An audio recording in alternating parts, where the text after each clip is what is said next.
que llevamos arrastrando desde esos años. Entonces, para analizar esa situación, hemos invitado hoy a Rafael Escudero, aquí a mi lado, profesor de Filosofía del Derecho de la Universidad Carlos III de Madrid. Es investigador en Filosofía Jurídica y Política, Constitucionalismo, Justicia Transicional, Memoria Histórica y Conflicto Palestino-Israelí, entre otros. Su último libro, publicado por Península en 2013, es Modelos de Democracia en España, 1931-1978. Y también está con nosotros Emilio Silva, es periodista y sociólogo, presidente de la Asociación para la Recuperación de la Memoria Histórica, el colectivo de víctimas que desde el año 2000 tomó la iniciativa a la hora de recuperar los restos de los desaparecidos del franquismo en fosas y cunetas de toda España. Desde entonces, la labor de esta asociación ha hecho que se puedan recuperar los restos de más de 1.300 desaparecidos y la intervención en más de 150 fosas comunes. Bien, como os decía, hemos puesto el foco en los años de la transición porque, bueno, lo que decía antes, que es el origen de muchos de los problemas que tenemos ahora, entre otros también es lo que ha provocado un país en el que tenemos como tres niveles, digamos, de convivencia, en el que por un lado está el impulso ciudadano, el movimiento de la ciudadanía, de las asociaciones, que desde hace más de una década está luchando por que se cumplan los derechos humanos, los derechos universales de verdad, justicia y reparación hacia estas víctimas. Por otro lado también tenemos a los poderes públicos y a la ausencia de una política pública que ha negado el auxilio a las víctimas durante todos estos años. Y enfrente a una derecha mediática, una derecha bastante beligerante, que sigue preservando y perpetuando el discurso y los valores franquistas, aún hoy en democracia. Entonces, por un lado quería resaltar algunos de los hitos de la ciudadanía que se han conseguido en los últimos años. Pongo el foco en el principio, lo sitúo en octubre del 36, que es cuando se abrió la fosa de Prioranza del Bierzo, en León. Estamos en el año 2000 y en esta época empieza a haber una generación de nietos que necesitan, digamos, que contrarrestar el relato oficial que se les ha dado heredado, necesitan buscar la verdad. Y en esta búsqueda de la verdad, Emilio, aquí a mi lado, buscó a su abuelo desaparecido, Emilio Silva Fava, que fue asesinado en octubre del 36 y arrojado en una cuneta junto con 13 personas más. Esa fosa abrió también el primer ciclo exhumatorio del siglo XXI. Se utilizaron métodos científicos por primera vez en la historia para identificar restos de desaparecidos y también por primera vez aparece en sociedad el concepto desaparecido. Hasta entonces hablábamos de víctimas olvidadas, sin nombre, ni rostro, ni historias, y a partir de ese momento ya sí la prensa empieza a acuñar el término desaparecidos.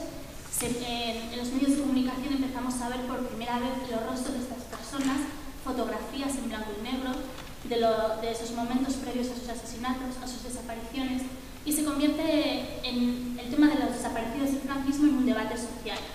El movimiento asociativo comienza a tener su auge. Hay un ejemplo como es la fosa de Piedrahita de Bavia, en León también, que se abrió en el año 2002 y generó una gran expectación mediática. Acudieron medios de comunicación europeos, una gran cantidad de jóvenes voluntarios querían ir ahí a ayudar a contribuir en las labores de recuperación de los restos de estas personas. Y por primera vez también se empieza a hacer una conexión entre las demandas. La gente, por ejemplo, ve este reportaje de Informe Semanal que se publicó en el verano del 2002 sobre los trabajos en esta fosa, y a la gente ya le empieza a verse reconocido en ese tipo de informaciones que surgen. No en vano, la asociación que preside Emilio empezó a recibir a partir de ese momento miles de demandas de gente en toda España que tenía los mismos problemas y que buscaba también a sus familiares. Otro de los hitos que han conseguido las víctimas, las familias, el movimiento ciudadano y asociativo es, aunque a priori no lo pudiese parecer, la causa judicial que abrió Garzón en el año 2008. El famoso auto de octubre de ese año se valió de una cantidad numerosa de cartas y de documentos que las familias le fueron remitiendo al juez de Audiencia Nacional, Baltasar Garzón, para que les ayudase a encontrar a sus desaparecidos.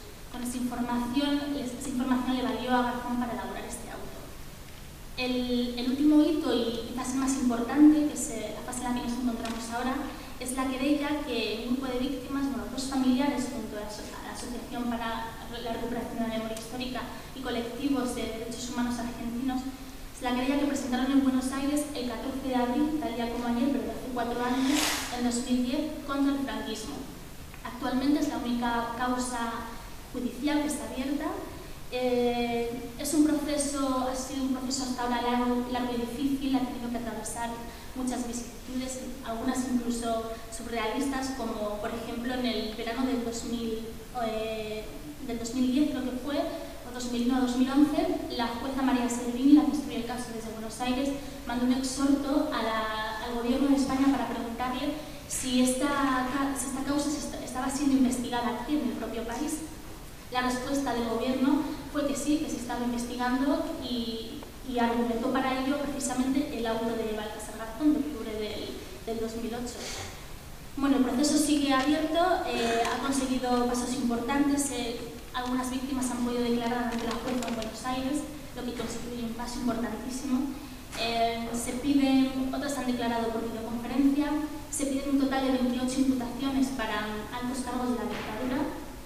La jueza ha imputado ya de momento a 4 de ellos, 2 están vivos en la actualidad, Antonio González Pacheco, alias Billy el Niño, y Jesús Muñecas Aguilar. Para los 2 pide la extradición, pero hasta el momento la Fiscalía de la Audiencia Nacional, como era previsible, se ha negado. En cualquier caso, el procedimiento sigue. Argentina ha abierto sus consulados en todo el mundo para que cualquier persona pueda adherirse a esta causa, bien denunciando o querellándose directamente. Y en definitiva, lo que han conseguido las víctimas, el movimiento ciudadano y asociativo es abrir una grieta por la que quizás dentro de poco pueda verse la justicia. Por otro lado, ya terminando, hablaba de una ausencia y una negación de una política pública que articule las demandas de las víctimas. Ejemplos de estos, bueno, todos los gobiernos desde la democracia se han ido olvidando de estas peticiones. Un ejemplo en concreto, para ilustrar esto que digo, es el memorial que hay en Mauthausen, el campo de concentración nazi en Austria, que es en el que recogió el mayor número de presos republicanos españoles. En ese campo de concentración estuvieron presos europeos de 17 nacionalidades diferentes. Cuando se convirtió ese espacio en un lugar de memoria, los 17 gobiernos de esos países decidieron asumir como una política pública la construcción de un memorial en homenaje a los nacionales que estuvieron ahí represaliados, excepto el gobierno español, que no solo no lo hizo, sino que no lo visitó. La primera visita institucional, que fue de Rodríguez Zapatero, fue en el año 2005. Todavía hoy son los familiares de víctimas y los ciudadanos quienes mantienen ese monumento. Otro de los puntos en los que se ve claramente la ausencia o la negación de ayuda por parte de las políticas públicas es también, aunque pudiera parecer lo contrario, la llamada Ley de Memoria Histórica, que en su momento originó un debate que fue muy positivo, pero que a la hora de la verdad, en el momento que se vio publicada, pues no cumplió las expectativas que pedían las víctimas. Para empezar, esta norma ha sido muy cautelosa con romper el marco de la transición. No tenía ninguna vocación de ruptura con el pasado, ni de articular una verdadera política pública de Estado a este respecto. De hecho, habla de la memoria como algo personal y familiar, es decir, algo que no puede trascender del ámbito del hogar, negando con esta manera el concepto de derechos humanos, que es algo universal. Por otro lado, por ejemplo, declara las sentencias que dictaron los organismos judiciales y legales del franquismo como injustas y legítimas, que es poco más o menos que un reproche, pero sin ningún tipo de efecto jurídico.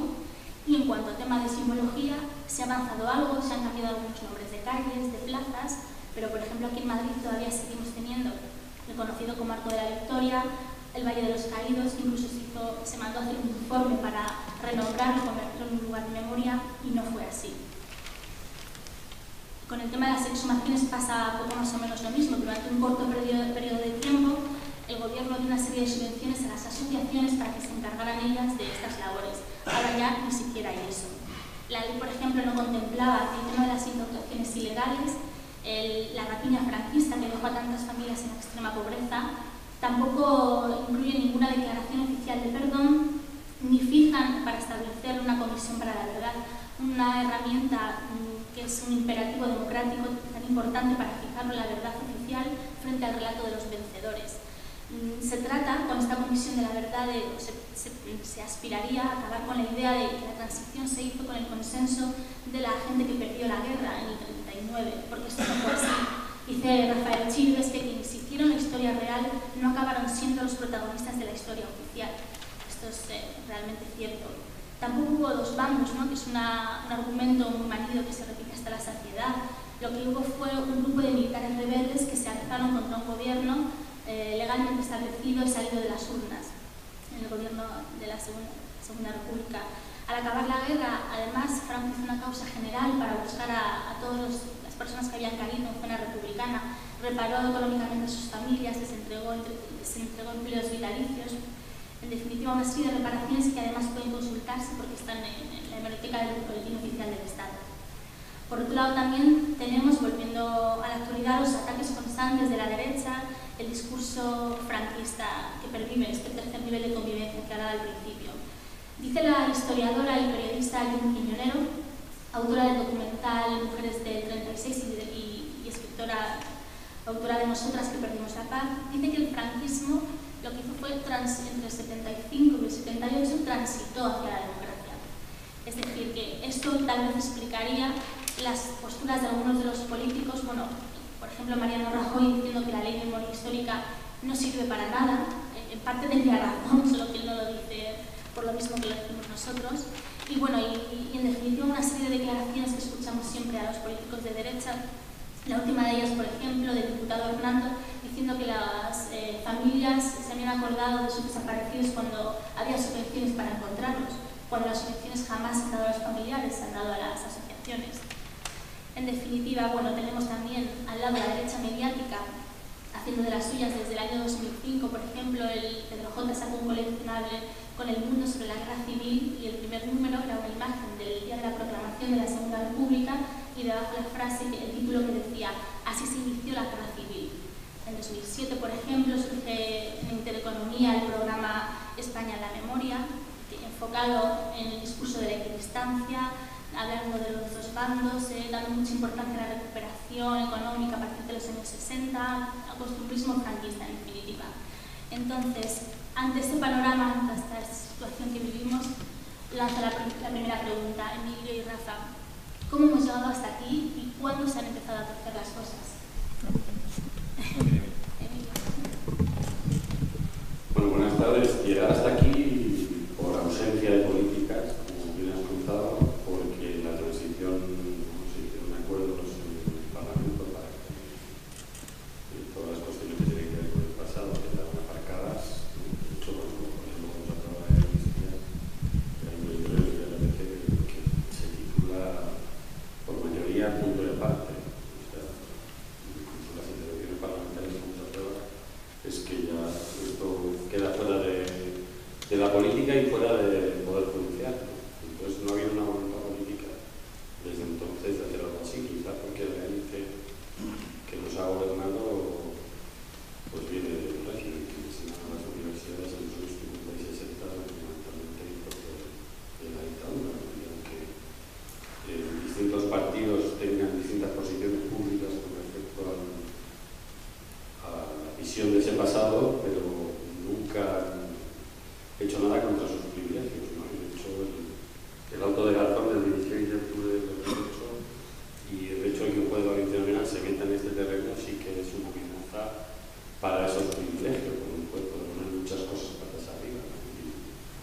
Y realmente Garzón muere por un acuerdo entre el Marqués de la Vega y Pérez de Trillo, que es algo que nace de su expulsión de la Policía Nacional, ¿no? Y luego pues hubo parte de la izquierda parlamentaria en el 77 no pudo presentarse a las elecciones ninguna formación que reivindicara la República, pero llevaban las siglas, y eso ha determinado que se cree un parlamento, por decir, relativamente artificial, ¿no? Donde muchas cosas ya estaban pactadas antes de las elecciones, que era asumir ese modelo de democracia sin pasado y sin justicia para las víctimas de la dictadura, con impunidad.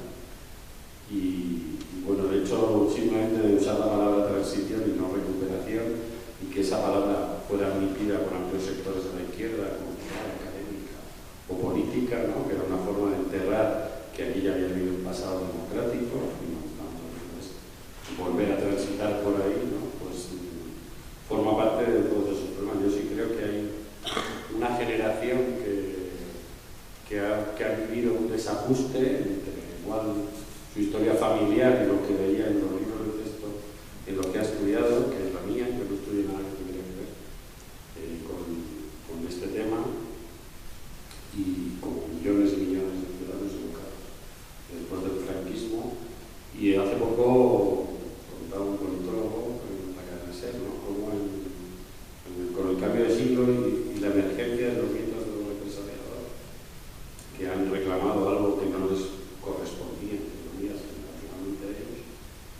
empezado en las series que hace televisión sociológicas sobre la imagen de las transiciones, eso ha empezado a declinar, ¿no? Y estamos viviendo un momento crítico, ¿no? de la visión de ese pasado que en el fondo era un muro que nos impedía ver cosas que habían ocurrido antes, ¿no? Entonces, las responsabilidades son múltiples, pero evidentemente la fundamental es la falta de voluntad política. No había querido ni siquiera hay un presidente que dentro del territorio español haya hecho un acto de la dictadura, ¿no? Siempre han sido en México, en Moscú, o la visita en mayo del 2005, en el 60 aniversario de la liberación del campo de Emanuel de Zapatero. Bueno, aquí hubo campos de concentración, aquí había niños de la guerra, que estaban mal y nunca, y sigue siendo una especie de casta intocable de la política, ¿no? Es como si, bueno, lo conveniente es no acercarse a esto. Y todo eso parejo a otras víctimas de otras violencias que tiene todo el apoyo por parte del Estado, ¿no? Entonces, nace fundamentalmente una grandísima doble moral, ¿no? De lo que quiero poner en el espacio público y lo que quiero esconder, ¿no? Y hablabas tú de alguna serie, cuando analizó la serie Memoria de España, en la que se gastó muchísimo dinero, que la Memoria de España resulta que en Atapuerca, de 300.000 años, la programó los miércoles después del telediario más visto de la primera a las 10 de la noche. Era una operación política que cuando llegó al capítulo de la guerra civil, el asesor histórico que era García de Cortázar puso en el texto idéntica represión. Por lo que nosotros vivimos una protesta. Cuando llega el gobierno de Zapatero, la televisión española hace una serie que se llama La memoria recobrada, que en el fondo el título de este está llamado, que son unos capítulos que hicieron Pedro Guerra, Manolo Rivas, contando un poco lo que había sido la represión en sus comunidades, y Televisión Española emitió los domingos a las 11:30 de la noche en la 2, o sea, casi como si no se emitiera, porque la gente está durmiendo porque está de 4 horas para la tele para ver el resumen de la liga. Entonces ha habido una falta de, una batalla en el sentido dialéctico y cultural de la palabra para pelear contra eso, ¿no? Y evidentemente tiene que ver con acuerdos con lo duro que fuese pasado por un lado, ¿no? Porque muchas veces ya tenemos que ver, y luego la transición, ¿no? Que se acordó pues aceptar la monarquía, aceptar la inmunidad y considerar que la Constitución, que ya decía que el trabajo era un derecho y la vivienda era casi una conquista de la izquierda, y en el fondo la izquierda ha estado deambulando sin importantísimos referentes de su pasado, ¿no? Es la gente que construyó ese momento democrático en la historia. Sí. Siempre con iniciativas muy tibias, como la declaración parlamentaria que hubo en el año 2000, Rafa, contra el franquismo, pero que ni siquiera fue el pleno del Parlamento quien la hizo, sino la Comisión Constitucional. Es decir, que siempre con una democracia de baja intensidad. De baja intensidad, sí. Hola, buenas tardes. Yo, si me escucháis al fondo, prefiero hablar sin micrófono. ¿Me escucháis al fondo? ¿Vale? Que si no, es bastante incómodo con ello, ¿no? Por empezar con lo que planteaba Patricia ahora es verdad que es la primera vez que el Parlamento español realiza una declaración de condena, luego matizo estas ideas, al franquismo. Es en una declaración, por tanto no tiene carácter normativo, no es una ley, ni vincula, ni establece obligaciones, etcétera, de la Comisión Constitucional de noviembre del 2002, efectivamente, donde, fijaros, para empezar, no es el Pleno del Congreso, sino la Comisión Constitucional, donde, si no la presidía, la voz cantante la llevaba Alfonso Guerra, que declaró públicamente aquel día que era el día más feliz de su historia política. Y en segundo lugar, donde no se menciona expresamente la palabra franquismo. Se dice que se condena el uso de la violencia para la imposición de ideas totalitarias, etcétera, etcétera, pero en ningún momento de esa declaración aparece la expresión franquismo, ¿no? Bueno, es bastante significativo esto y tiene que ver con lo que has planteado y decía antes Emilio, ¿no? ¿Por qué hemos llegado a esta situación? Y la declaración y el hecho de que tan importante sea la declaración desde el punto de vista del régimen del 2002. ¿Por qué hemos llegado a esta situación? Bueno, pues porque desde la transición se pusieron todas las bases para generar un discurso hegemónico, un discurso que ha triunfado, hasta, digamos, de forma hegemónica, según la cual, efectivamente, la transición española a la democracia es una transición ejemplar y modélica.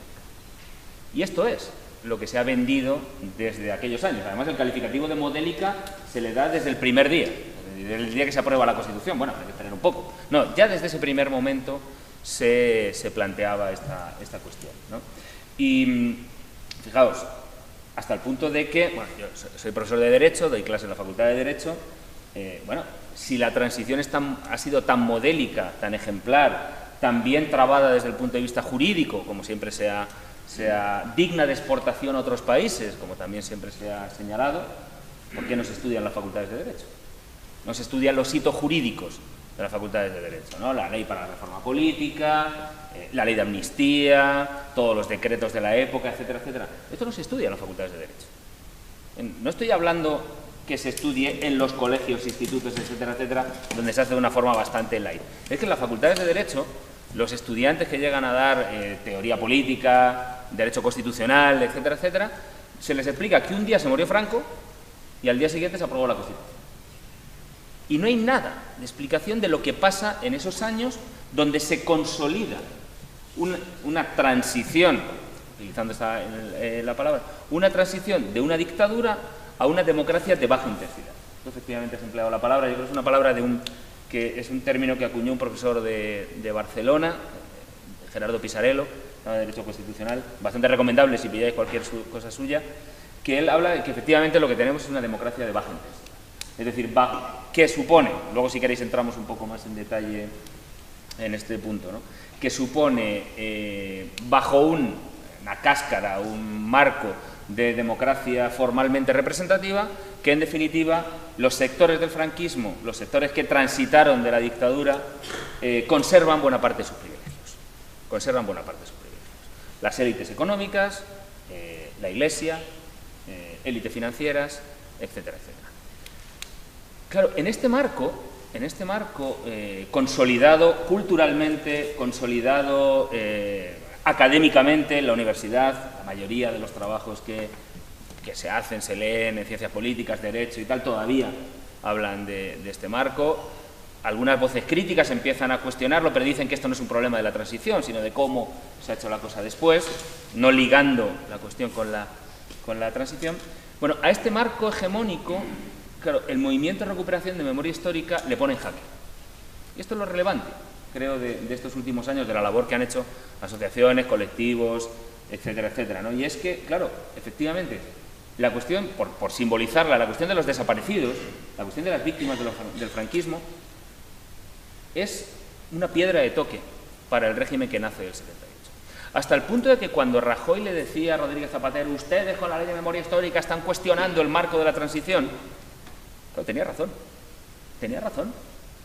Él, como decía antes, lo dice por cuestiones completamente diferentes a las que estamos planteando nosotros.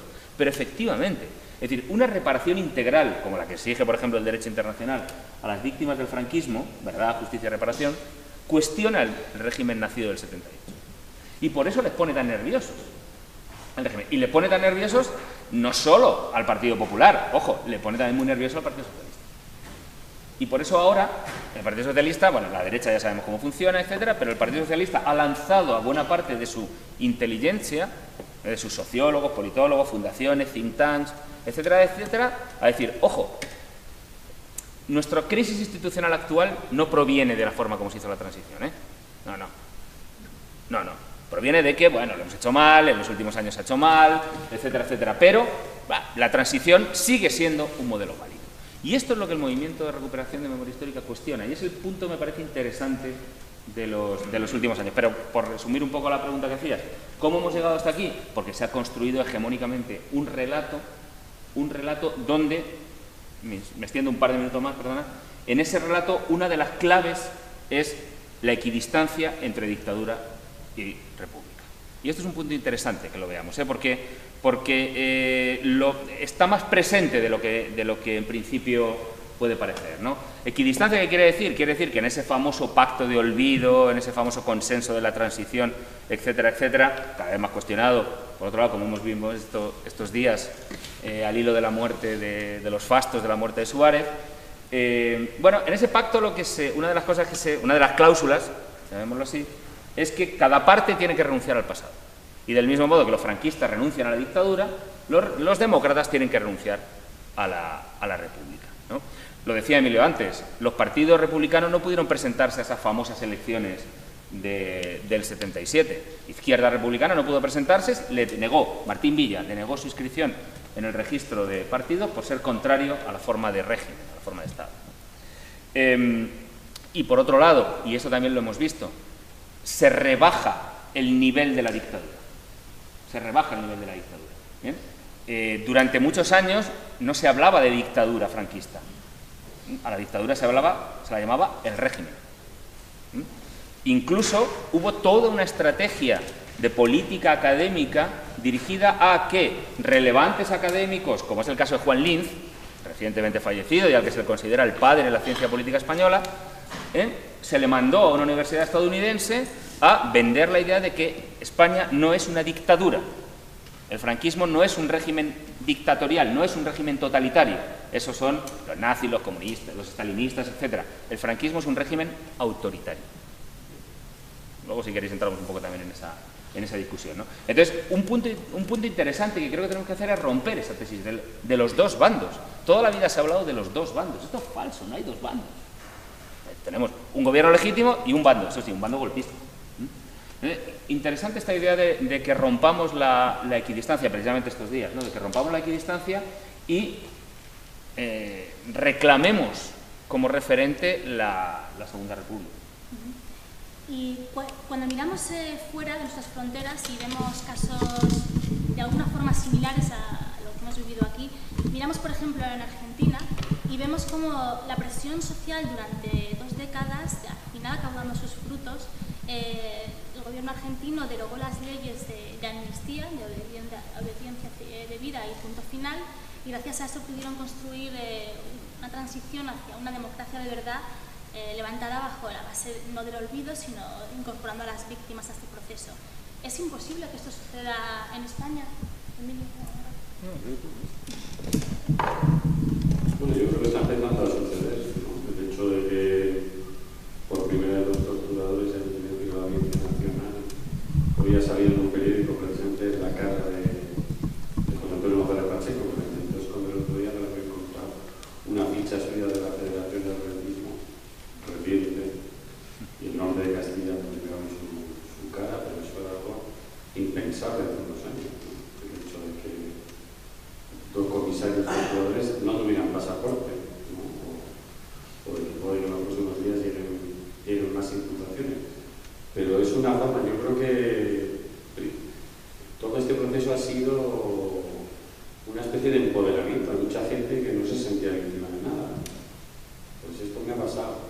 En los pueblos donde se conocen las cosas, pues la gente no tiene una conciencia de ser víctima de nada. Son cosas que pasaban en aquellos años. Y yo creo que sí, en ese sentido, la aportación de una lectura de los derechos humanos hacia ese pasado sí es muy importante, porque es lo que los califica de delictivos, ¿no? Y no solo de delictivos, sino de imprescriptibles. Entonces hay gente que, bueno, expresos políticos, yo he oído gente que tiene familias desaparecidas, pues yo nunca había pensado que fuera víctima de nada, ¿no? Hasta eso se ha borrado la conciencia de que tú tenías unos derechos, de que esa persona que ha desaparecido tenía unos derechos, y que ahora, aunque haya pasado el tiempo, hay que repararlos, ¿no? Y yo creo que ahí ha habido un gran cambio, ¿no? Y él hablaba de la falta de derechos, y puede ser licenciado en historia también en muchas universidades españolas, y no ha leído una sola página sobre la dictadura, ¿no? Una cosa que es cuando menos peculiar, ¿no? Se ha hecho ese borrado académicamente cuando Esperanza Aguirre fue ministra de Educación y cambió un temario de historia, lo que era el régimen franquista o la dictadura franquista, pasó a llamarse la época de Franco. Quiero decir que ellos han seguido pasando el algodón para, cuando había algún avance, tratar de evitarlo, pero lo primero es que la sociedad tome conciencia de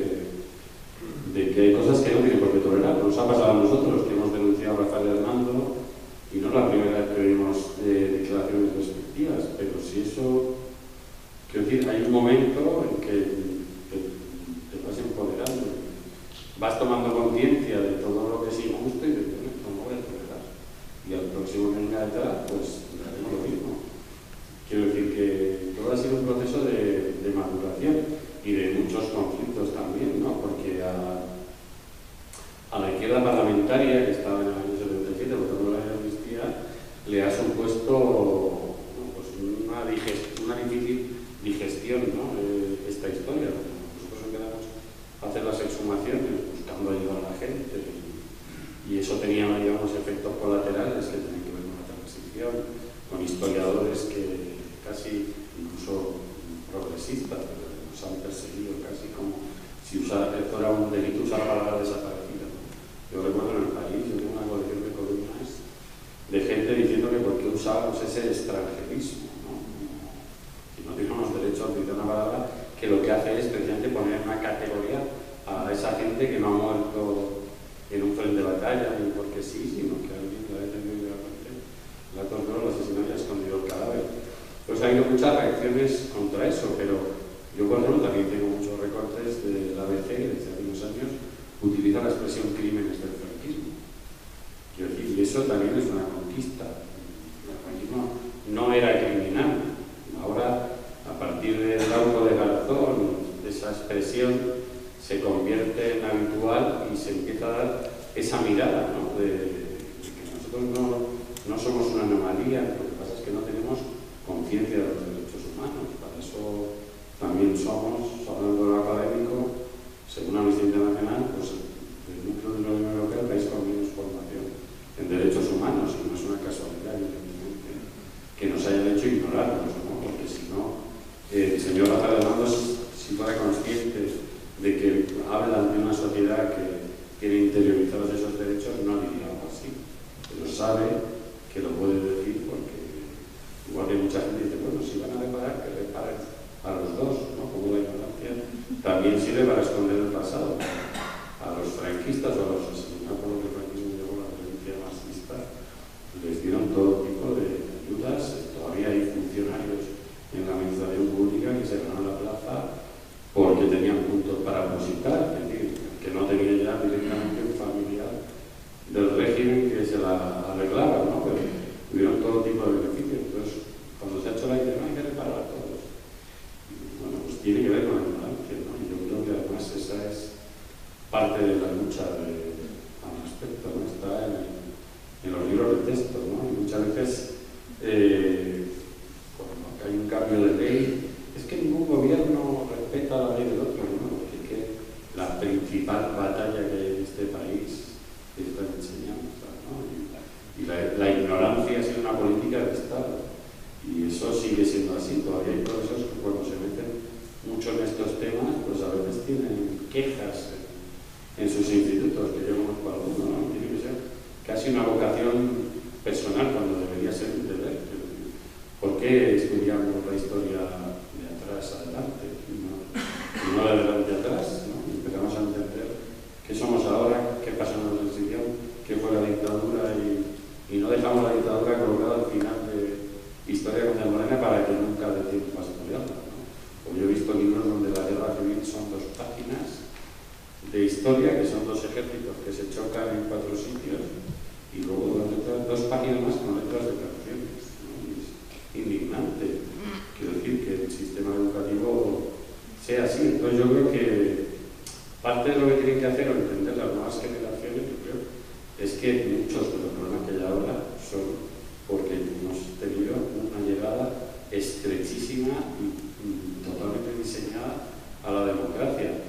Y cuando la cosa podía haber tambaleado, pues hubo un golpe de Estado para enderezar. Quiero decir, no lo digo por los partidos políticos que estaban en el Parlamento, pero la gente podía haber hecho otras cosas, ¿no?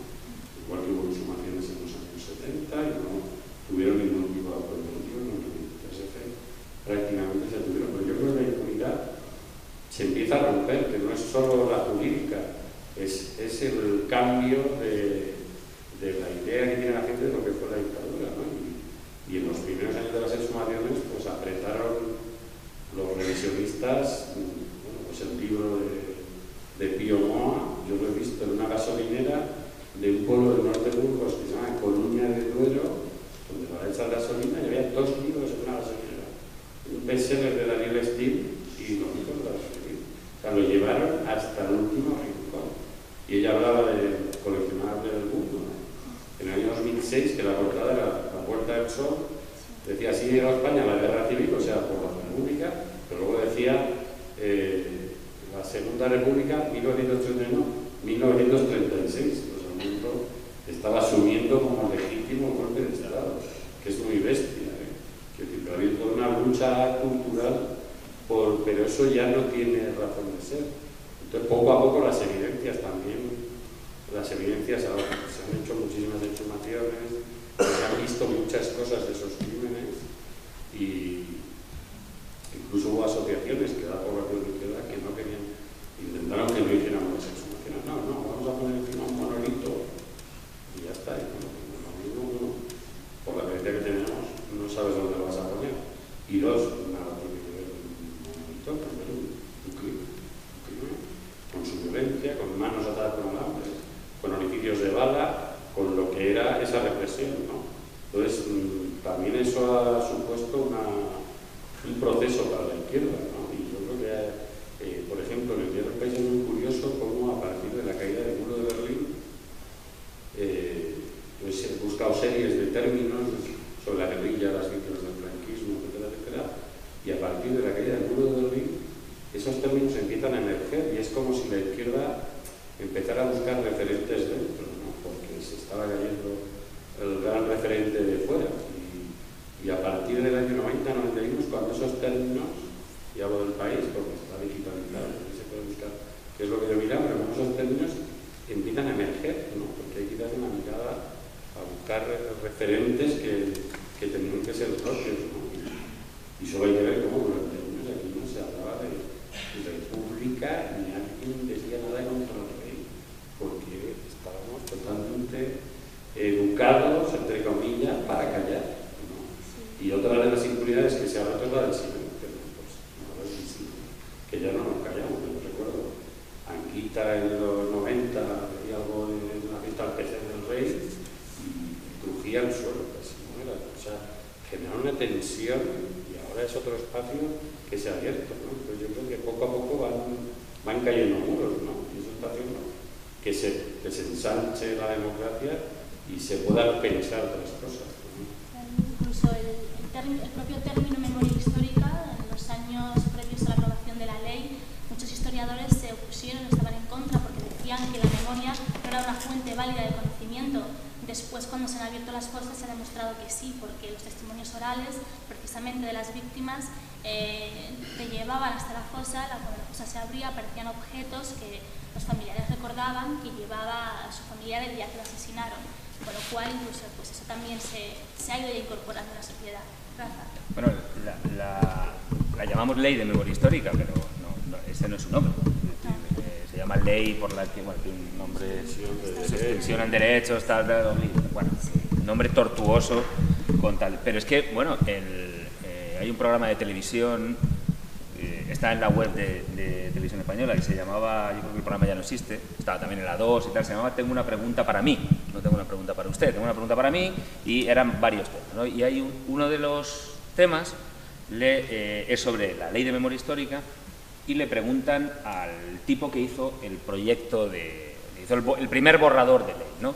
Que, bueno, digo tipo, pero vaya, Álvarez Junco, es un historiador, politólogo, que entonces era director del Centro de Estudios Constitucionales. Y ahí Álvarez Junco lo dice bien claro, ¿no? Dice, no podemos hablar de memoria histórica, por razones epistémicas o epistemológicas, es decir, la memoria no es una fuente de conocimiento válido, como sí es la historia. Por otro lado, la memoria no es válida tampoco porque es fuente de uso político, mientras que la historia no. La historia, para estos historiadores y tal, la historia es académica, objetiva y no puede utilizarse políticamente. Y por otro lado, por una cuestión también, un argumento que también, digamos, era el argumento propio del país. El país en las editoriales siempre sacaba, ¿no? Porque, bueno, en toda sociedad hay una pluralidad de memorias. ¿ven? Y lo que tenemos que hacer es, bueno, pues contarlas todas y después que el ciudadano elija cuál es la que quiere, ¿no? Claro, en el caso nuestro, una pluralidad de memorias actuando sobre la base de la memoria hegemónica construida durante el franquismo, porque el franquismo sí que hizo políticas de memoria, vaya que sí las hizo, vaya que sí las hizo. Y el franquismo no tuvo ningún problema en anular los efectos de la República, anularon incluso los divorcios. Ya sabéis, ¿no? Un decreto del año 39, uno de los primeros decretos que dictan, anulan los divorcios. No es que se prohíba los divorcios, sino que se anulan los ya realizados, ¿no? Y luego nosotros no somos capaces de anular la sentencia franquista alegando razones espurias, ¿no? Y entonces, al final, volviendo a la cuestión de la memoria histórica, uno busca en la ley y en la ley no aparece el sintagma memoria histórica, salvo una vez, para hablar del Centro Documental de Memoria Histórica, es decir, el archivo de Salamanca, ¿no? Que le cambian de nombre. No aparece el concepto de memoria histórica, no aparece el concepto memoria democrática, sino que la ley habla de un derecho a la memoria personal y familiar. Esto, desde el punto de vista jurídico, a mí me parece un absurdo. ¿Qué es el derecho a la memoria personal? ¿Que cada uno puede recordar lo que quiera? Pues vaya. Pues bien, esto sí, es como si alguien dice una norma, se prohíben los malos pensamientos. Vaya absurdez de norma, ¿no? Entonces, nos encontramos con que el término memoria democrática no aparece en la ley de víctimas en la ley de memoria histórica, pero ¿sabéis dónde aparece? En la ley de víctimas del terrorismo. De víctimas del terrorismo. La ley de víctimas del terrorismo, así que habla que es necesario reconstruir la memoria de las víctimas para así reconstruir una memoria democrática que sirva como sólida en la ciudadanía para garantizar la cultura de los derechos humanos, etcétera, etcétera. Es decir, lo que sí se hace para las víctimas del terrorismo no se hace para las víctimas del franquismo. Este es otro punto interesante. Y es que este país sabe precisamente de reconocer y de reparar a las víctimas, pero a las del terrorismo. Es bien diferente cuando hablamos de las del franquismo. Emilio, ¿hay víctimas de primera y de segunda categoría? Y hasta de tercera. Bueno, en ese caso es muy claro. Nosotros presentamos un proyecto a las subvenciones que el Ministerio del Interior para víctimas del terrorismo hace un año y medio y evidentemente no nos lo concedieron, que ya lo sabíamos, pero la no concesión además la publicaron en el BOE, cosa que no suelen hacer. Pero como diciendo a estos no les hemos permitido entrar aquí, ¿no? Pero evidentemente hay víctimas que tienen garantizados todos sus derechos, que tienen funerales de Estado, que tienen monumentos, todo tipo de reparaciones. España se ha ido a gastar, creo que la autoridad, 250 millones de euros en reparar a las víctimas del terrorismo. Y otras tienen que buscar un arqueólogo que vive un fin de semana, un puente o tenga vacaciones, a ver si hay suerte. Y es así, o por ejemplo, en la propia ley de la memoria histórica, por ejemplo, tenía cosas tan absurdas como un certificado de reparación personal. Que es un certificado de reparación personal sin reparación. O sea, te llega un papel a tu casa, en privado, no hay un acto público, un ministro, te llega a tu casa y te dice lo que tú ya sabes, que es que has estado en la cárcel. Hasta ahí llegaba la ley, ¿no? Pues, por ejemplo, cómo se dieron indemnizaciones a asesinados por causas políticas antes del 1 de enero de 1968. Se pegó precisamente en la ley de víctimas del terrorismo, y si había muerto alguien por las mismas causas el 31 de diciembre del 67, pues ese no tenía derecho a nada, ¿no? Entonces yo creo que incluso yo podría decir que se cabe una cierta utilización de las víctimas del terrorismo para ocultar otras, más allá, ¿no? Que es, bueno, solo hay que ver, nosotros empezamos a exhumar en el año 2000. Cuando empezamos a exhumar, Aznar dijo que el gobierno no podía dedicarse a eso porque la sociedad española había decidido mirar hacia el futuro.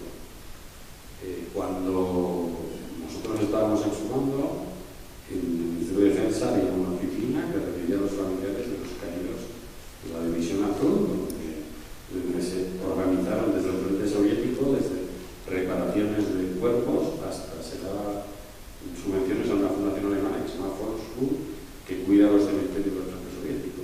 Pues nosotros nos teníamos que aguantar, creo que había que mirar al futuro con un ojo, pero con el otro le estaba viendo al pasado. Incluso con cuidar del Castillo dio dinero a la Fundación Francisco Franco, ¿no? Pues incluso la existencia de esa fundación es una discriminación, porque las víctimas del franquismo o todos los demócratas de este país tenían que pagar con sus impuestos la tumba de Franco, pues es otra discriminación, ¿no? Que es casi un insulto, pero a nosotros nos costaba mucho al principio hablar de los dos temas a la vez, porque estábamos educados precisamente en que aceptar, entre comillas, que había unas víctimas de primera y hay otras que son inferiores, que han ido con la cabeza agachadita, y entonces no mezclemos los temas, ¿no? Pero vamos a ver, si un Estado tiene que reparar un daño hecho con violencia, pues lo que no tiene que mirar al que ha ejercido la violencia o cuál es su discurso, tendrá que centrarse en reparar ese daño, ¿no? Que es lo que aquí no ha ocurrido y constantemente además podría añadir que en los 4 años de mayoría absoluta de Aznar, que fue cuando nosotros hicimos esas exhumaciones, cuando se condenó el golpe militar franquista en la Comisión Constitucional del Congreso el 20 de noviembre de 2002, que unos días antes había salido un página en el New York Times que se titulaba España se enfrenta por fin al fantasma de Franco, y en ese página había un párrafo que hablaba de las raíces franquistas del Partido Popular, hablando de Franco. Y cuando se editó en España, cuando en España se hace una edición que recoge artículos del New York Times, del Washington Post, ese párrafo había desaparecido, porque además le hacía daño públicamente, pero en los 4 años de mayoría absoluta hay un chico, el rey Juan Carlos, que tiene una tesis doctoral, cogió todos los recortes de prensa en papel del año 79 al 2007 que hablaban de ETA y empezó a sacar porcentajes. El 80% de toda la materia que se publicó en España fueron entre el 2000 y el 2004. O sea, fue un uso y un abuso por parte del gobierno nacional de esa cuestión, ¿no? Que comprimió a la sociedad, que hasta nosotros decimos, bueno, no vamos a tocar ese tema porque ¿qué tiene que ver? Pues se murió, le secuestraron, le tuvieron realmente, le pegaron 2 tiros en la cabeza y le dejaron tirar una cuneta, pues ¿qué voy a echarle en la cabeza? Mi padre, que vivía entonces, ¿no? Entonces yo sí, claramente hay un tratamiento, porque políticamente, pues evidentemente interesa a la derecha o a sectores de la derecha señalar a algo que tiene que ver con la unidad de España, ¿no? Y que juega en ese imaginario, que algo que tiene que ver con quien, o sea, que con quien quiere romperla, con quien quería defenderla. ¿Cuántos torturadores franquistas habrá habido en la Plaza de Colón manifestándose contra esta y señalando diciendo asesinos? Pues seguramente unos cuantos, ¿no? Y esa es la doble moral de la derecha, que decías tú que Rajoy dijo, no, es que la ley de la memoria histórica no le importa a nadie, ¿no? Y estaba llamando a nadie bueno, solo de desaparecidos hay 130.000, pues son 130.000 familias, que serán más los presos, los exiliados, los torturados, las mujeres sin derecho, los homosexuales perseguidos, quiero decir, todo. Y él, como Franco cuando decía, en España o se es católico o no se es nada, pues ese don nadie, ¿no? Rajoy seguía utilizando esa terminología. Si se imagina alguien que desde el Congreso de Diputados dijera que las víctimas de ETA no son nadie, pues teníamos que ocurrir al día siguiente, ¿no? O que dijera que las víctimas de ETA solo les interesan las subvenciones, ¿no? Algo así, pues vamos, había una explosión mediática y política. Y ahí se ve perfectamente ese doble rasero. Rafa, ¿se podría decir, podríamos establecer una vinculación entre la impunidad en la que quedaron los crímenes cometidos durante el franquismo y los casos de corrupción que hay en la actualidad? Es decir, tras la transición que ha dado este relato de la impunidad imperante, ¿sí puede tener algo que ver con la corrupción que hay hoy en día? Sí. Lo enmarco de una forma, un marco más general. Yo creo que desde el punto de vista jurídico, va a ser un planteamiento un poco más jurídico, en España hay como 2 constituciones, ¿vale? Una, la Constitución del 78, la Constitución aprobada, etcétera, etcétera, la que conocemos, se conmemora, tal, y luego hay una Constitución tácita. ¿Qué es la Constitución tácita? La Constitución tácita es aquellas líneas rojas que el franquismo y los sectores provenientes del franquismo pusieron en la Constitución real. Es decir, digamos, la filosofía que iba a estar por debajo de esa Constitución, ¿no? Y esta Constitución tácita tiene como varios, creo que tiene como varios puntos cuáles relevantes. El último es el que señalaba Patricia, pero cuento los anteriores porque me parece que es interesante, ¿no? Uno es lo que hablábamos antes, una democracia de baja intensidad. Es decir, bien, vivimos en una democracia formalmente representativa, ¿vale? Pero vivimos en una democracia de partidos políticos. El propio artículo 6 lo dice, ¿no? Dice, los partidos políticos expresan la voluntad, y son el canal de participación ciudadana en la vida política. Quiere decir, punto de la Constitución tácita, cualquier reivindicación, protesta ciudadana, etcétera, etcétera, tiene que canalizarse a través de los partidos políticos. Conclusión de esto, en la Constitución no aparecen, Constitución tácita, mecanismos de democracia directa. Como por ejemplo el referéndum. El referéndum. Sí tenemos un referéndum, ¿bien? Pero ¿qué es? Un referéndum consultivo. En aquellos asuntos de especial trascendencia se podrá consultar a la ciudadanía, se podrá. ¿Bien? Y dos, ¿quién puede convocar ese referéndum? Única y exclusivamente el presidente del gobierno. ¿Bien? Esto es lo que está pasando ahora con el tema de la consulta catalana de derecho a decidir, ¿no? Que el presidente del gobierno se niega y ya está. No se puede hacer por otra vía, porque constitucionalmente así lo... No tenemos mecanismos de democracia directa, no tenemos cultura participativa ciudadana, sino que todo se tiene que canalizar a través de los partidos políticos. Esto va acompañado de un régimen electoral, Constitución tácita, dirigido ¿a qué? A consolidar el bipartidismo. ¿Vale?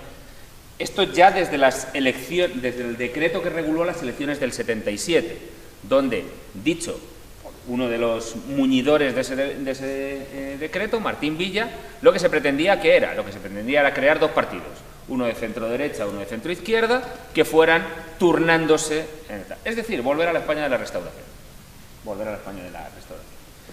Más puntos que tenemos ahí, relaciones Iglesia-Estado. No se llega a un Estado laico, sino que a lo sumo un Estado aconfesional, por el papel que tiene la jerarquía de la Iglesia católica en esos años. Más puntos, la cuestión territorial, la soberanía indivisible. Si queréis, vuelvo luego para llegar a la pregunta de Patricia. Claro, economía de mercado. ¿Bien? La Constitución consagra la economía de libre mercado. Esto es un eufemismo para hablar de capitalismo, como hemos hablado toda la vida. ¿Bien? Economía de mercado en la cual los derechos sociales no son realmente derechos, salvo quizá la educación básica, el resto, vivienda y trabajo, son principios rectores, aunque la Constitución los califica como derecho al trabajo, derecho a la vivienda. Bueno, en el caso del derecho al trabajo es todavía una vuelta de tuerca. No solo es un derecho al trabajo, sino que tenemos el deber de trabajar. La Constitución habla de todos los españoles tienen el derecho al trabajo y el deber de trabajar. Pero luego, detrás de esas proclamaciones constitucionales no hay obligaciones consiguientes. Es decir, uno tiene el derecho a la vivienda, pero como sabemos no puede ir a un juez y decirle, señor juez, ¿dónde está mi derecho? Porque no hay un sujeto obligado a proporcionar una vivienda, no hay un sujeto obligado constitucionalmente a proporcionar un trabajo. ¿Bien? Llamar a esos derechos es pura retórica. Bien, ahí voy. En ese punto, el franquismo y la transición lo que consolida, y la Constitución no cambia, es una cultura de impunidad, es una cultura de corrupción, es una cultura de individualismo, es la cultura del sálvese quien pueda, es la cultura del culto, a lo privado, y al contrario, de lo desprestigio de lo público. Es la idea esta de estar en política para medrar, tener intereses, optimizar nuestros intereses individuales, individualismo, etcétera, etcétera. Claro, ahí eso es un caldo de cultivo para fenómenos de corrupción de los que hablamos, ante los cuales, por otro lado, también los partidos no son capaces de poner línea roja, ¿no? Por tanto, volviendo a lo que me preguntabas, efectivamente, esa Constitución tácita, esa cultura de la transición, genera un caldo de cultivo a la impunidad y una sociedad pues, bastante proclive a aceptar este tipo de cosas. Que además es una sociedad o una clase política que siempre vuelve a la defensa de la transición, de la llamada sacrosanta transición, hasta el punto de que, por ejemplo, en el año 2007, Emilio, en el año de debate legislativo sobre la ley de memoria histórica, surgió en el panorama una nueva asociación denominada En Defensa de la Transición. Esto es ¿Es una casualidad que surja ese año? No, yo creo que primero fue una fundación que luego se rompió y se dividió en dos grupos, unos la Fundación para la Defensa de la Transición y luego sigue la Fundación Transición. Allí están pues, algunos de los empresarios como Florentino Pérez que están por el Golfo con el Rey y evidentemente tiene que ver con, bueno, con un parapeto para apuntalar algo que se estaba requebrajando. No se puede llamar transición para la transición española, no se puede. Hubo cientos de votos por vía política. Cada vez que en América Latina caía un presidente así, Fujimori, pues llegaba la Fundación Telefónica a Lima y ponía una macroexposición sobre la transición, para ver el modelo, como pasó en México con el PRI después de casi su siglo de gobierno, pero siempre se ha estado haciendo un trabajo de. Incluso la Comisión de la Verdad de Corea vino hace unos años aquí y tuvo una reunión con nosotros, sobre todo por el tema de las exhumaciones, y yo no entendía qué hacían aquí. Era porque la Comisión de la Verdad se creó en 2005 y el periódico más importante de Corea del Sur dice que lo que hace es imitar a España. Pues me vine aquí a ver si es realmente el modelo a seguir. Entonces el argumento era que España crecía un 4%, tenía aves y evidentemente es un modelo que ha permitido la impunidad convertida en una cultura política transversal, que pues, si lo que estamos haciendo es preservar el Poder Judicial, que ha estado haciendo negocios y con el régimen durante años y no se ha quiero decir, todavía hoy algunos de los jueces que en el Supremo juraron fidelidad a Franco, que mira, ahí estamos la Constitucional. Quiero decir que se ha quedado todo un caldo de cultivo. Y lo de la transición, pues yo sí creo que había una reacción, ¿no? No es casual que salgan esas asociaciones donde están apoyadas por gente como la de Junco, Santo Julián, gente vinculada a los partidos que estaban en el Parlamento en el año 77, con un Forabonero, que hay gente de la que bueno, está defendiendo lo que hizo, ¿no? Y a mí me parece muy respetable. Yo creo que lo más molesto de la transición casi, o lo más injusto es su relato. Que evidentemente el ejército español no va a entregar las armas de meterse en cada noche, pero el embellecimiento de que Fraga y Carrillo se daban abrazos y todos hitos sin sangre y todas las ideas en el documental de Victoria Prego, cuando salen las imágenes en el Parlamento de Racionalia, Alberti, Lápina y Maquina, y la frase que dice es: todas las ideas llegaron al Parlamento, ¿no? Hubo bastante partido político que no pudieron aspirar a eso, ¿no?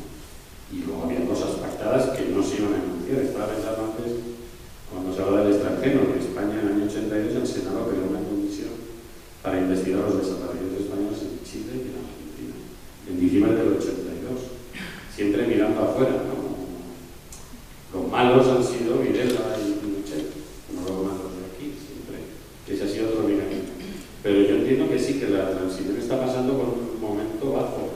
De hecho, cuando ha sido el entierro, el funeral de Suárez, yo lo estaba oyendo por la radio, los miles de personas, y me vienen a ver cosas del español en internet y la vida de los gatos. O sea, realmente en Cibeles había una fila de cuatro filas de gente que no sabía si era que estaban esperando a cruzar o que habían ido allí a verlo.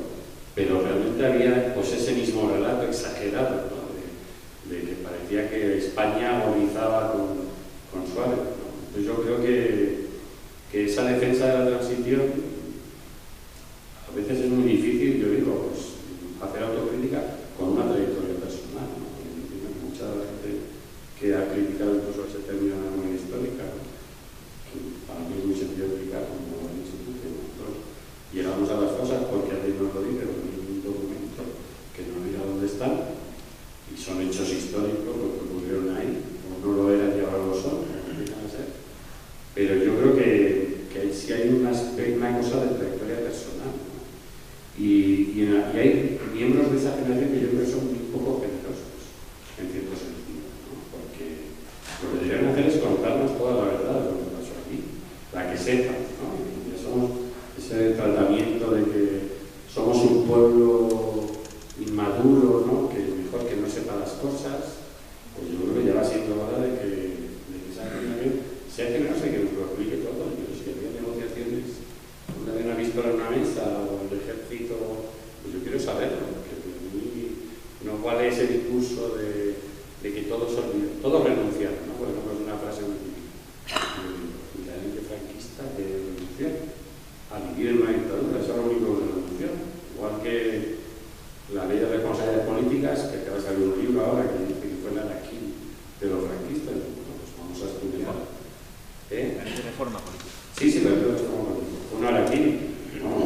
estudiar quiénes estaban en esas cortes y qué les pasó después, porque el Consejo de Administración estaban prácticamente todos, ¿no? Un araquiri con una buena energía, ¿no? En directo. Y yo creo que esa generación tiene que facilitar las cosas, porque esa visión de la transición incluso yo creo que ahora es un obstáculo político. O sea, esa cultura de la impunidad que es transversal a montones de cosas es ahora mismo yo creo uno de los problemas más graves que tenemos. Si el Poder Judicial hiciera su trabajo como debe ser, viviríamos en un país totalmente diferente, ¿no? Simplemente con eso. Pero nadie va a poner las herramientas para que eso ocurra, ¿no? Por supuesto.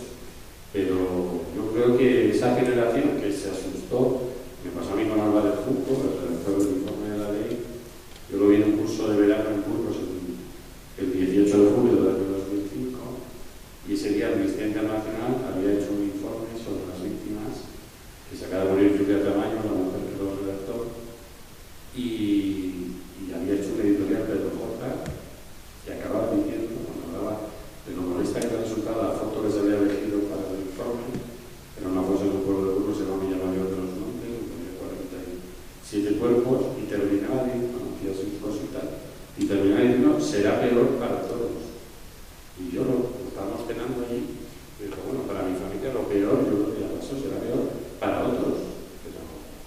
Y entonces ahora yo estaba muy asustado. Y dije, bueno, pero este país que lo gobierna un señor con tirantes en el despacho de un periódico, o a ti te ha un gobierno le ha cargado un informe para que repares esto, ¿no? Y luego tuvimos una discusión, porque incluso en la ley de memoria se planteó en un momento borrar los nombres de los delatores y de los jueces en los expedientes de los juicios humanísimos, ¿no? Y discutimos, tuvimos un debate y discutimos sobre eso. Y un historiador defendía que era una posibilidad, ¿no? Y yo me lo encontré un año después, cuando iba a redactar en mayo de 2006, que tenía esa fecha para empezar el informe. Y le digo, ¿qué pasa con la ley? Y me explica, pues tengo este mes de plazo para entrar el informe. Y me dice, ¿y tú qué sigues tan radical? Me quedé asustado. Entonces yo, de ahí saco todas las de centro izquierda, centro derecha. Yo creo que el centro en España, el franquismo lo giró a la derecha. O sea, y desde esa lectura deberíamos hacer todo el análisis de cuál es nuestro mapa político, ¿no? Porque aquí no hay un solo medio de comunicación ahora, y de papel por supuesto, por ejemplo, que defienda el déficit público, que en cualquier país europeo existe. Y eso es una malformación de nuestra democracia, ¿no? Entonces, esta generación, yo creo que conscientemente, algunos menos, otros más, pero participaron de esa estrategia, ¿no? De permitir una monarquía de un rey que es totalmente corrupto, que se ha dedicado a hacer sus negocios, que puede que los esté haciendo hoy, diciendo que ya han parado aquí las energías renovables, que vamos a seguir usando petróleo para hacer luz. Quiero decir y eso es el pilar donde se ha sustentado un montón de corrupción más, ¿no? Pues esa generación debería, yo creo, hacer un esfuerzo por contar las cosas, ¿no? Y dejar de embellecer ese relato, ¿no? De algo que en un país que estaba muerto de miedo, cagado de miedo. Yo era muy scout en el 78 y cada vez que nos llamaban los jefes se veían los que eran mayores, que tenían 9 años, y los que eran los hermanos mayores decían, no van a dimitir hoy a Suárez, ¿no? Y estábamos en un valle en el norte de Navarra, y ahí, haciendo nudos, pero todo el mundo estaba un país muerto de miedo, pensando que en cualquier momento iba a pasar algo terrible, ¿no? Entonces, todo ese discurso edulcorado, que incluso en la serie cuenta, quiero decir, que yo la seguí un poco en ese momento, ¿no? Y la inexistencia del miedo como algo que ha sido fundamental en el comportamiento de este país, que ha sido obediente durante muchísimos años por un miedo que fue el gran músculo de la dictadura. Pues yo creo que esa generación, en vez de defender la transición, lo que debería hacer es defender la democracia, ¿no? Igual que los cuarteles de la Guardia Civil, nosotros lo que vimos hace unos años es que quitaran el todo por la patria y pusieran todo por la democracia, ¿no? Que bueno, nos llegaron a autores electrónicos que deberíamos subirlos a la red porque deberían ser de la paella de la democracia. Pero yo digo generación debería, en vez de defender la transición, que a mí no es lo que me importa la democracia, y vivir en una democracia de calidad, ¿no? Pues están casi defendiendo su imagen personal, que es que hicimos lo mejor que se podía hacer, ¿no? Pues a veces sí, a veces no, pero me cuente que era el cambio de Voltaire que decíamos en la mejor de las transiciones posibles, que es un poco lo que nos siguen contando casi, ¿no? Y la sobreactuación del Tribunal de Suárez ha sido impresionante, ¿no? Como se han tratado de fingir todo, bueno, y la insistencia de muchos medios en ¿por qué no puede haber un gobierno de consenso como entonces? ¿Por qué no se puede? ¿Y por qué tiene que haber consenso con alguien de derecha? ¿Por qué tengo que hacer un consenso con alguien que piensa lo que yo creo que es malísimo para esta sociedad, ¿no? Entonces se ha impuesto siempre ese modelo en el ámbito sindical, en el político, en el cultural, que es que nadie se salga de este camino, porque el que salga de este camino lo va a pagar, ¿no? Entonces yo creo que en vez de defender la transición, debería defender la democracia, me parece mucho más interesante. O defender el relato verídico de esos años de transición, ¿no? Que se saldaron con un montón de muertos, de manifestaciones, con lo cual tan pacífica no fue. Bueno, abrimos ahora el turno de palabra. Empezamos por aquí.